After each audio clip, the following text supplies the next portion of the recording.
Hello, I'm Justin Furstenfeld from the band Blue October, and you're watching Burning Music. Hi, this is Nadia from Burning Music, and I'm sitting next to Justin from Blue October. How are you? Is everything alright? Good. How's the tour so far? It's going great. We're having people show up that I never even knew or even heard about us before. It's like we come over here the first time, there's like 50 people, and then the second there's like 200, and now there's like 500, 600 people. Yeah. And it's just growing, so I'm very, very, very happy, very blessed. Okay. Your newest record is called Any Man in America. Tell me a little about it, and how did you come up with ideas? Well, it's an album basically about what a lot of people are going through in America right now, which is shared parenting and being able to be a father or a mother, under situations when you go through divorce and custody and things like that, and just the lack of support. It's easier to be a deadbeat dad in America than it is to be a real father. And it seems like the more I try to be a dad, the more it pushes me down into more accusations or allegations about things that are just not true, and it it's a control thing, and it's not good. So kids should have equal parenting, and it's an album about the story of before and after, from the start to finish, just about my daughter, and a letter to my daughter to let her know the truth. So. Yeah. How was the progress of the album? How did you write the songs? Like, how many time did you take to write the songs? Well, I've been writing the songs for the last 4 or 5 years, I would have to say, like 3 years, last 3 or 4 years during the process of when we were doing Approaching Normal. I was actually writing the songs then because things were happening then. So I was writing them as they happened. And some of them were the after effect, like the Worry List or the Follow Through, which I had the chords and the music for since 8th grade. I wrote a piece in the 8th grade, and now it turned out to be the Worry List. Now that I'm 35 years old. So I'm like, wow, okay, cool. So long time, and a lot of sitting in a room by myself, trying to hone it down, and then showing it to the band and getting them to understand where I was going with it. And then putting it together. So Tim Palmer actually got a hold of us and wanted to help produce it, and so we together produced it. It was really great. That's cool. What's your favorite song of the album, and why? It'd be the Worry List, just because it's just a letter to my daughter. It's just a really honest song about a guy who just wants to be a dad so bad, and then he wants his daughter to know where he was the whole time that he was gone touring, or the time he was working, and the challenges of a sole provider. I'm the only provider for my daughter, and what that takes to be able to give her a good life and to have with both parents. So yeah, maybe I am the Worry List. Yeah. What do you love about touring? Seeing different places and waking up and seeing the different crowds. What kind of crowd they are. Like Amsterdam's a very mellow crowd, Okay, I didn't know that. They're very mellow and they're very intuitive. The UK is a very want to be quiet and listen to what you have to say, and they're very passionate people. While Germany is just embraces us and just they're rowdy sometimes when you need to be rowdy, and then very solemn when they need to be solemn.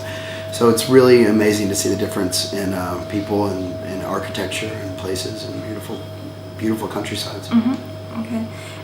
What do you do then between the shows while you're on tour? Do interviews like this, or my girlfriend and I'll go for a walk in the city, and we love to shop, but we're like bargain shoppers, so we'll go and I'm gracious enough to have a girl that actually oh no, that's way too expensive, put it down, or else I'd be like, ah, and then I'd be broke, so yeah, we have a wonderful time. And then we try, when we have days off, I try to take her to a nice restaurant so we can have that normalcy, and get away from Blue October and the being in a band for a while and just be normal people. Okay. Do you rather play a festival or a show? Show. Yeah. Festivals they're wonderful, they're two different things, because festivals, it's kind of like a competition to me. You know, it's like you get out there and you have an hour to keep that audience enthralled, or else. Yeah. You know, we've played festivals in America where, remember when they were like chunking mud at everybody, every band, and then I walked out with a suit on, and everybody chunked mud, but not at me, and I was just like, wow, it was a good. I must have had some control that day, you know. So, but then there's festivals you play where it's just like, holy shit, people are getting hurt out there, you know. Yeah, true. And then there's festivals where you have 5 people. They're going, who are you? Who the fuck is this guy? You know, so Okay. it's different. But when you have a show, you know they're there to see you. They came for a reason, Yeah, and you're gonna give it to them however you want to. With festivals, it's a little bit like you don't know if they're gonna jump up and boo. But it's a good rush for me to gain control of an audience, I guess, or try to, you know. Yeah. Which song do you love to play live? Right now, I'd probably have to say the most fun for me to play right now would be Get Over It, the Getting Over It part, and the Worry List, and Feel Again, because Feel Again is such a. I know that I'm a mover. Sometimes I feel like I have to move and get in people's faces all the times to keep the attention of the audience. And Feel Again is the one that I know that I can just stand straight and just sing and not move a muscle at all if I needed to, and it'd be okay, you know. Yeah, so Feel Again, the Worry List, X amount of words, the Getting Over It part. They all have different bodies. My least favorite I would have to be right now would be. Well, you didn't ask me that, so I don't have to tell you that. That's good. Okay, sorry. Okay. What can people expect if they visit a Blue October show? A lot of emotion, and I know a lot of bands say they come out, we have a lot of passion, but we basically just throw all of our shit on the stage and just leave it all there. So there's no inhibitions, there's no rules, there's nothing. People scream, people laugh, people cry, people, you know, it's really a Cirque du Soleil of the mind, I guess you would say. It takes people through ups and downs and ups and downs, and we just leave it out there. We're not pretty all the time. So, yeah. Okay. How do you get ready for a show? Do you have any rituals? Yeah, we always put our hands together and we say 1, 2, 3, us, because it's been us since the beginning. 20 years ago when we started. 20 years ago. God, Jesus. 7 years, 6 years ago when we started. You know, we're only 22 now. No, when we started 20 years ago, some of us have been playing music for about 24 years. It's a feeling. The only people that got you there are yourselves and the people that are with you on the road. So like our manager, our road manager, our crew, who's ever around, my girlfriend, we all put our hands together and we go 1, 2, 3, us. Okay. And it's just to remind you that don't ever let anybody break down the walls of your friendship and your family. Okay. If somebody comes into the family and they're new, they got a while until we just embrace them. You know, we got to check them first. We're mean. Do you have any funny stories to tell while you're on tour? American or German? The entire tour? Yeah. Okay, well, here's one for Germany.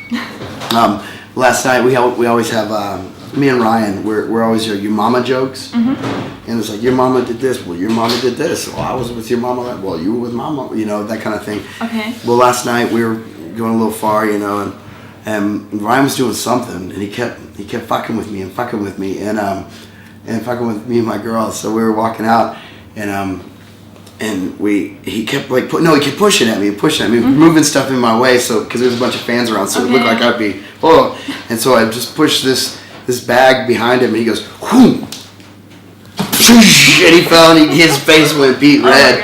Just because all the fans were like, oh, and he was just like, oh no. And plus we have a new guy on the band right now, Julian, so he's getting a lot of hazing, and he has 12 more days of hazing till the 22nd. No, okay. So yeah, 10 more days of hazing. And in America, I would have to say the funniest story would be when I was writing lyrics in the car, in the van, when we used to be in a van, and I took a wrong turn in Kentucky, and it was not a good street. We were in no gas, and there was no electricity, and there's like people living in houses with no electricity, and they're walking in the streets at 3 a.m. It was pretty scary because we were afraid we were going to break down.